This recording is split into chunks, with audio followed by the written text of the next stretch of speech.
Right Ho Jeeves by P.G. Wodehouse, Chapter 4. It has been well said of Bertram Wooster that while no one views his flesh and blood with a keener and more remorselessly critical eye, he is nevertheless a man who delights in giving credit where credit is due. And if you have followed these memoirs of mine with the proper care, you will be aware that I have frequently had occasion to emphasize the fact that Aunt Dahlia is all right. She is the one, if you remember, who married old Tom Travers, as I believe this year Bluebottle won the Cambridgeshire, and once induced me to write an article on what the well-dressed man is wearing for that paper she runs, Milady's Boudoir. She is a large, genial soul with whom it is a pleasure to hobnob. In her spiritual makeup, there is none of that subtle gosh-awfulness which renders such an exhibit as, say, my Aunt Agatha, the curse of the home counties, and a menace to one and all. I have the highest esteem for Aunt Dahlia, and have never wavered in my cordial appreciation of her humanity, sporting qualities, and general good-eggishness. This being so, you may conceive of my astonishment at finding her at my bedside at such an hour. I mean to say, I've stayed at her place many a time and oft, and she knows my habits. She is well aware that until I have had my cup of tea in the morning, I do not receive. This crashing in at a moment when she knew that solitude and repose were of the essence was scarcely, I could not but feel, the good old form. Besides, what business had she being in London at all? That was what I asked myself. When a conscientious housewife has returned to her home after an absence of 7 weeks, one does not expect her to start racing off again the day after her arrival. One feels that she ought to be sticking round, ministering to her husband, conferring with the cook, feeding the cat, combing and brushing the Pomeranian. In a word, staying put. I was more than a little bleary-eyed, but I endeavored, as far as the fact that my eyelids were more or less glued together would permit, to give her an austere and censorious look. She didn't seem to get it. "Wake up, Bertie, you old ass!" she cried, in a voice that hit me between the eyebrows and went out at the back of my head. If Aunt Dahlia has a fault, it is that she is apt to address a vis-a-vis as if he were somebody half a mile away, whom she had observed riding over the hounds. A throwback, no doubt, to the time when she counted the day lost that was not spent in chivvying some unfortunate fox over the countryside. I gave her another of the austere and censorious, and this time it registered. All the effect it had, however, was to cause her to descend to personalities. "Don't blink at me in that obscene way," she said. "I wonder, Bertie," she proceeded, gazing at me as I should imagine Gussie would have gazed at some newt that was not up to sample, "if you had the faintest conception of how perfectly loathsome you look. A cross between an orgy scene in the movies and some low form of pond life. I suppose you were out on the tiles last night." "I attended a social function, yes," I said coldly. "Pongo Twistleton's birthday party. I couldn't let Pongo down. Noblesse oblige." "Well, get up and dress." I felt I could not have heard her aright. Get up and dress. Yes. I turned on the pillow with a little moan, and at this juncture Jeeves entered with a vital oolong. I clutched at it like a drowning man at a straw hat.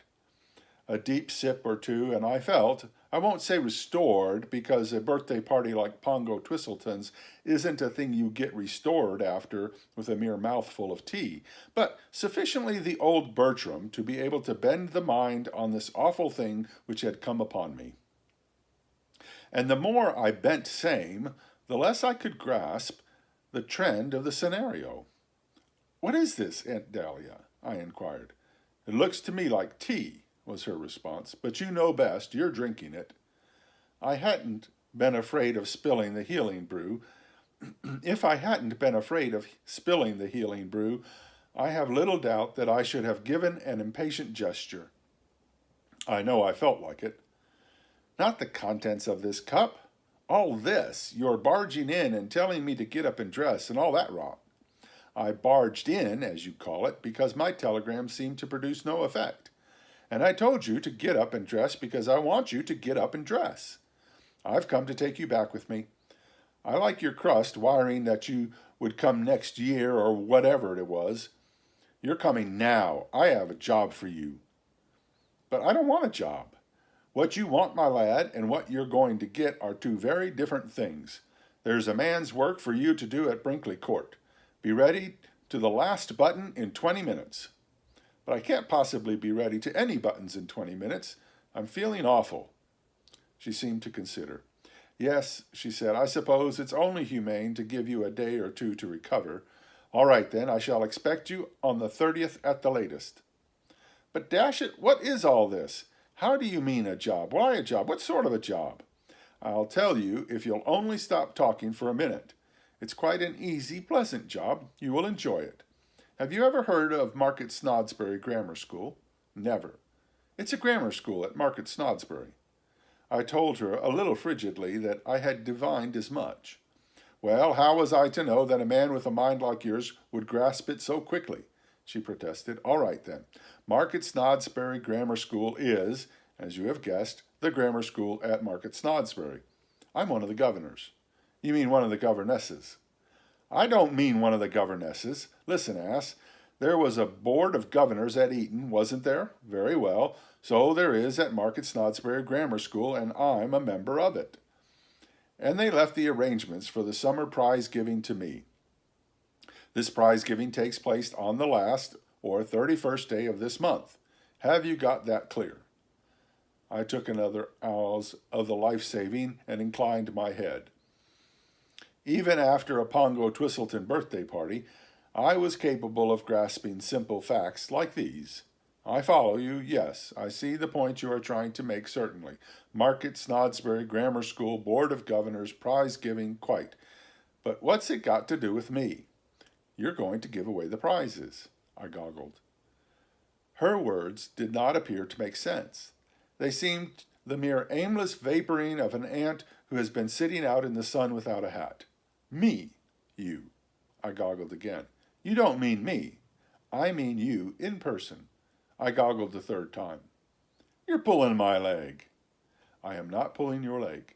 Nothing would induce me to touch your beastly leg. The vicar was to have officiated, but when I got home I found a letter from him saying that he had strained a fetlock and must scratch his nomination. You can imagine the state I was in. I telephoned all over the place. Nobody would take it on. And then suddenly I thought of you. I decided to check all this rot at the outset. Nobody is more eager to oblige deserving aunts than Bertram Wooster, but there are limits, and sharply defined limits at that. So you think I'm going to strew prizes at this Bally Dothby's hall of yours? I do. And make a speech? Exactly. I laughed derisively. For goodness sake, don't start gargling now. This is serious. I was laughing. Oh, were you? Well, I'm glad to see you're taking this in a merry spirit. Derisively, I explained. I won't do it. That's final. I simply will not do it. You will do it, young Bertie, or never darken my doors again. And you know what that means. No more of Anatol's dinners for you. A strong shudder shook me. She was alluding to her chef, that superb artist, a monarch of his profession, unsurpassed, nay, unequaled, at dishing up the raw materials so that it melted in the mouth of the ultimate consumer. Anatole had always been a magnet that drew me to Brinkley Court with my tongue hanging out. Many of my happiest moments had been those which I had spent champing this great man's roasts and ragouts, and the prospect of being barred from digging into them in the future was a numbing one. No, I say, dash it. I thought that would rattle you, greedy young pig. Greedy young pigs have nothing to do with it, I said with a touch of hauteur. One is not a greedy young pig because one appreciates the cooking of a genius. Well, I will say I like it myself, conceded the relative, but not another bite of it do you get if you refuse to do this simple, easy, pleasant job. No, not so much as another sniff. So put that in your 12-inch cigarette holder and smoke it. I began to feel like some wild thing caught in a snare. But why do you want me? I mean, what am I? Ask yourself that. I often have. I mean to say, I'm not the type. You have to have some terrific nib to give away prizes. I seem to remember when I was at school it was generally a prime minister or somebody. Ah, but that was at Eton. At Market Snodsbury, we aren't nearly so choosy. Anybody in spats impresses us. Why don't you get Uncle Tom? Uncle Tom? Well, why not? He's got spats. Bertie, she said, I will tell you why not Uncle Tom. You remember me losing all that money at Baccarat and Cannes? Well, very shortly I shall have to sidle up to Tom and break the news to him. If right after that I ask him to put on lavender gloves and a topper and distribute the prizes at Market Snodsbury grammar schools, there will be a divorce in the family. He would pin a note to the pincushion and be off like a rabbit. No, my lad, you're for it, so you may as well make the best of it. But, Aunt Dahlia, listen to reason. I assure you, you've got hold of the wrong man. I'm hopeless at a game like that. Ask Jeeves about the time I got lugged in to address a girls' school. I made a most colossal ass of myself.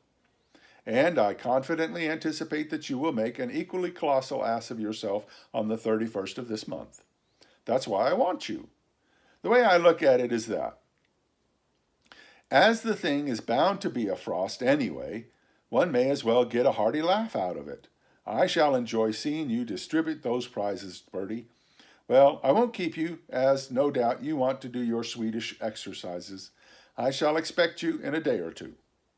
And with those heartless words, she beetled off, leaving me a prey to the gloomiest emotions. What with the natural reaction after Pongo's party and this stunning blow, it is not too much to say that the soul was seared. And I was still wreathing in the depths when the door opened and Jeeves appeared. Mr. Thinknoddle to see you, sir, he announced. End of chapter 4.